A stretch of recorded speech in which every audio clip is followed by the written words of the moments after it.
एक दिन रात्रि समय बीरबल किसी कार्यवश नगर से बाहर दूसरे ग्राम को जा रहा था। थोड़ी दूर जाने के बाद उसे एक झोपड़ा दिखाई पड़ा। उस झोपड़े से किसी के रोने की आवाज आ रही थी। अर्धरात्रि के समय फूट फूट कर रोने का शब्द सुन बीरबल से न रहा गया। वह झोपड़े के पास जा पहुंचा। दरवाजा बंद था। बीरबल ने आवाज देकर कई बार पुकारा, भाई। अभी इस झोपड़े में कौन आदमी रो रहा था। उस झोपड़े से एक बुढ़ा मनुष्य बाहर निकला और लड़खड़ाते हुए बोला, आपको रोने वाले से क्या गरज पड़ी है। मैं ही रो रहा था। बीरबल उसे अंधेरे में देखकर भली भांति पहचान न सका। वह एक बूढ़ा पुरुष जान पड़ता था। उसके शरीर के चमड़े झूल गए थे। कमर झुककर धनुषाकार हो रही थी। बीरबल ने आग्रह पूर्वक उससे ऐसी रात्रि में रोने का कारण पूछा। तब बुढ़ा बोला, भला आपसे रोने का कारण बतलाने से मुझे क्या लाभ होगा। नाहक एक अपरिचित आदमी के सामने दुखड़ा रोकर अपनी अमर्यादा क्यों कराऊं। बीरबल ने उसकी सहायता करने का वचन दिया। तब वह बुढ़ा बोला, अच्छा, यदि आप सुनना ही चाहते हैं तो सुने। इस समय मेरी अवस्था 70 के लगभग पहुंच चुकी है। ईश्वर ने एक लाल दिया था, सो भी चल बसा। घर में मेरी रखवाली व भरण पोषण करने वाला कोई भी नहीं है। बेचारा लड़का कमा कर लाता था। उससे हम पिता पुत्र का भरण पोषण भली भांति हो जाया करता था। मेरे से काम नहीं हो सकता।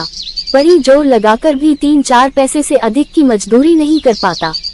महीने में ऐसा एक भी सौभाग्य का दिन नहीं होता जिस दिन मैं भर पेट भोजन कर चैन की नींद सोऊं। लड़के की सोच अलग मारे डालती है। आज 3 दिनों से बराबर फांका कर रहा हूँ। उधर की ज्वाला अबर्दाश्त होने से रो रहा था। बीरबल ने सोचा कि यह अंधेरी रात है। चारों तरफ सन्नाटा ही सन्नाटा नजर आ रहा है। ऐसी हालत में तत्काल इस आदमी की भला मैं क्या सहायता कर सकता हूँ। बेहतर होगा कि कल प्रातःकाल इसे अपने मकान पर बुलाऊं। उसने प्रकट रूप में कहा, चाचा जी, ये रात्रि का समय है। थोड़ी देर और अपनी झोपड़ी में जाकर आराम कीजिए। तड़के उठकर दीवान खाने में आना। मेरा नाम बीरबल है। इतना कहकर बीरबल चला गया और बुढ़ा भी झोपड़ी में पड़ा हुआ सवेरा होने की प्रतीक्षा करने लगा। सारी रात उसको निद्रा न आई। सूर्योदय होते ही ठेकता हुआ दीवान के घर पहुंचा।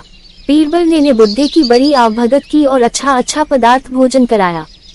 जब वह खा पीकर संतुष्ट हुआ तो बीरबल ने कहा, चाचा जी, इस समय मैं आपको केवल 15 दिन का खर्च देकर विदा करता हूँ। इसके बीच मिश्री की एक डैली लेकर उसे हीरे की शक्ल का बनाकर मेरे पास लाना, तब मैं आपको आगे की तरकीब बतलाऊंगा। बुढ़ा बीरबल को आशीर्वाद देता हुआ घर लौट गया। 8-10 दिनों के अंतर्गत वह एक मिश्री के टुकड़े को खूब घिस छीलकर हीरे के आकार का बनाकर बीरबल के पास ले आया। बीरबल ने उस नकली हीरे को हाथ में लेकर देखा। निस्संदेह वह बनावटी हीरा असली हीरे को मात कर रहा था। बीरबल ने बूढ़े से कहा, चाचा जी, इसको लेकर कल फिर आइएगा। आपको बादशाह अकबर के पास चलना होगा। मैं इसे बादशाह के हाथ बेचकर आपको एक अच्छी रकम दिलाऊंगा। दूसरे दिन बीरबल बुढ़े चाचा को साथ लेकर रोज से पहले ही राजमहल में जा पहुंचा। उसे देखकर अकबर को कुछ कारण विशेष जान पड़ा, इसलिए उससे पूछा, क्यों बीरबल, आज इतनी जल्दी क्यों कर आना हुआ। बीरबल ने विनम्रता से उत्तर दिया, गरीब परवर, ये कारीगर एक उत्तम हीरा लेकर मेरे साथ आया है। यह उस हीरे को बेचना चाहता है। मुझे विश्वास है कि यह चीज आपके पसंद की होगी। इतना कहकर उसने हीरे को बादशाह के हाथ में दे दिया। बादशाह ने हीरे को भली भांति देखकर कहा, बीरबल, हीरा तो लाजवाब है, परंतु बूढ़े जौहरी से कहो कि इसे लेकर 2 घंटे पश्चात हाजिर होवे। बुढ़ा वहां से हट गया। तब बादशाह ने बीरबल को उसकी भली भांति जांच कराने की आज्ञा दी। बीरबल इधर उधर घूम फिर कर आ गया और बोला, पृथ्वीनाथ, इसके अच्छा होने में कोई संदेह नहीं है। हीरे को आप अपने पास रखें। बीरबल के इस उत्तर से बादशाह को संतोष हुआ और फिर बोला, हीरे को खरीदने से पहले और जांच करा लो। बीरबल बोला, पृथ्वीनाथ, इस समय हीरे को अपने मुख में रख लीजिए, फिर जांच होती रहेगी। बादशाह ने हीरे को मुख में छिपा लिया। बादशाह की आज्ञानुसार बूढ़े चाचा के आने का समय हुआ और वे ठेकते ठेकते दरबार में पुनः हाजिर हुए। उसे देख बीरबल ने बादशाह से कहा, गरीब परवर, देखिए, वह हीरे वाला वृद्ध भी आन पहुंचा। उसे अब क्या कहकर उत्तर देना होगा। अकबर ने बीरबल की तरफ देखकर पूछा, क्यों बीरबल, वह हीरा तो मैंने तुम्ही को दिया था ना। बीरबल ने साफ इनकार कर दिया और बोला, पृथ्वीनाथ, उसे तो आपने अपने पास ही रख लिया था। बादशाह को भी बीरबल की बात सच्ची जान पड़ी। खबर नहीं कि आखिर उसे रखा किस जगह।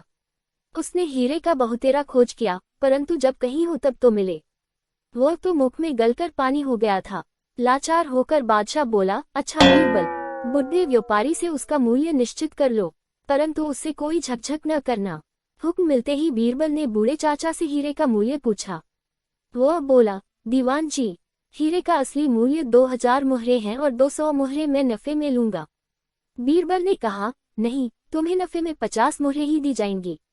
बूढ़ा दुखित मन से बोला, सरकार, यदि आपको मुनाफे की 200 मुहरे देनी स्वीकार हो तब तो लेवे, नहीं तो कृपा कर मेरा माल मेरे हवाले करें। बीरबल मूल्य में कमी कराने के लिए उससे बार बार बनावटी माथापच्ची करता रहा।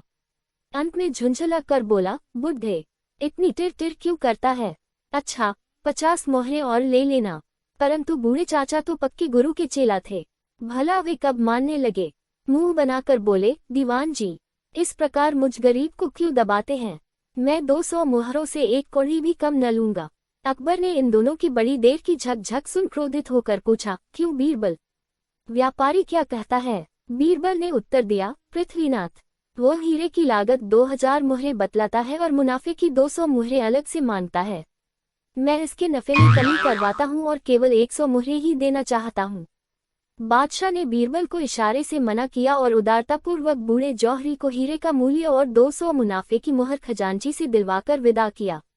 वृद्ध की प्रसन्नता बांसों उछल पड़ी और मनोमन बीरबल को कोटशः धन्यवाद देता हुआ अपने घर चला गया। शाम को दरबार से अवकाश पाकर जब बीरबल घर पहुंचा तो जौहरी बूढ़े चाचा को प्रस्तुत पाया। बूढ़ा बीरबल को देखकर प्रसन्नता से रोमांचित हो गया और बोला, आप और आपकी बुद्धि धन्य है।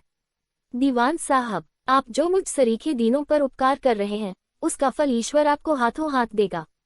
मुझे विश्वास हो गया है कि इस पृथ्वी मंडल पर आप ऐसा प्रजापालक दूसरा दीवान नहीं है। उसकी ऐसी अनेकों प्रशंसा की बातें सुनकर उसके संतोषार्थ बीरबल ने कहा, चाचा जी, इसमें मेरा क्या उपकार है? ये सब आपको आपकी बुद्धिमानी का प्रतिफल मिला है। बुढ़ा इस पर आबाद हो गया और कोटि कोटि आशीर्वाद देता हुआ अपने घर चला गया। मिश्री के दिल्ली का हीरा आपको कैसी लगी? कृपया टिप्पणी करके हमें अवगत कराएं।